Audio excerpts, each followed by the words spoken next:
China has been on a diplomatic roll again. After the Shanghai Cooperation Organization Summit in Tianjin and the Victory Day Parade in Beijing, President Xi Jinping now plays host to the annual Xiangshan Forum, a gathering of over 100 defense ministers and international military dignitaries. What has everyone talking is the 30-minute speech by Chinese Defense Minister Dong Jun. He framed China as less of a problem and more of a paragon, urging the world to follow Beijing's lead. This is HT in Depth. Let's dive in.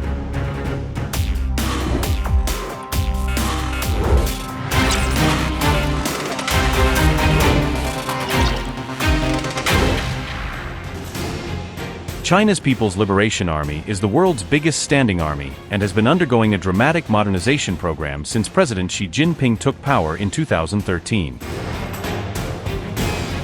The aim is to become a world-class military by 2049, but the definition of that has been changing. This perspective was brought out on multiple occasions during Defence Minister Dong Jun's speech in Beijing. Dong Jun put the island question in a single blunt sentence. The return of Taiwan, he said, is an integral part of the post-war order. He left no room for the other side of the story. The narrative sounds less like a territorial claim and more like a legal, almost a correction of history. This tone also fits with the change in Washington's approach to the contested island. There used to be Joe Biden, who once said that he will send American boots if China invades Taiwan. Then there is Donald Trump, someone who is willing to overlook if a suitable deal is signed.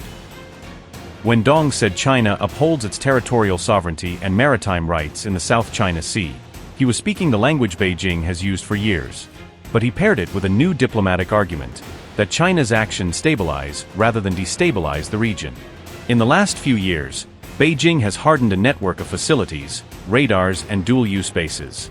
As we speak, China and the Philippines are accusing each other of being in each other's water. Dong's rhetoric deliberately held a mirror up to the existing security guarantor in the region without ever naming it. He painted a picture where the guarantor's policies create division and uncertainty, and then offered China as a steady hand. He didn't name the US, because he didn't have to. The comparison comes at a time when Washington is being accused of pushing its friends and foes deeper towards Beijing. Dong quickly clubbed this gap with the strength of the global South, challenging the West-led security system. And then came the soft power pitch. Dong proposed 4 steps to uphold world peace: deepen mutual trust, strengthen multilateralism, elevate cooperation, and build better mechanisms. All noble, universal goals. But notice again, this was framed as advice for others, not a reflection on China. Beijing's most high-profile diplomatic coup came in 2023, when it restored diplomatic ties between Riyadh and Tehran after 7 years of hostility. Xi Jinping presented a 12-point peace plan to Russia and Ukraine. China has hosted talks between Myanmar's military junta and ethnic armed groups operating along its border. Perhaps the most consequential strings of Dong's speech were about technology. He singled out AI, space and cyber as underregulated domains where the risk of crisis is real. This appeal lands at the same moment the world is wrestling with drone swarms, autonomous systems and killer robots. The concern also comes at a time when Beijing is itself working on the new generation AI development plan, which explicitly links AI to national defense. Dong Jun's message carried 2 layers: China preaching peace, and China arming itself to enforce it. Behind the rhetoric on cooperation and AI rules was a warning: Beijing's path to a world-class military is not just about weapons, but about shaping the rules the world must follow. Whether it itself follows them or not, is not to be discussed.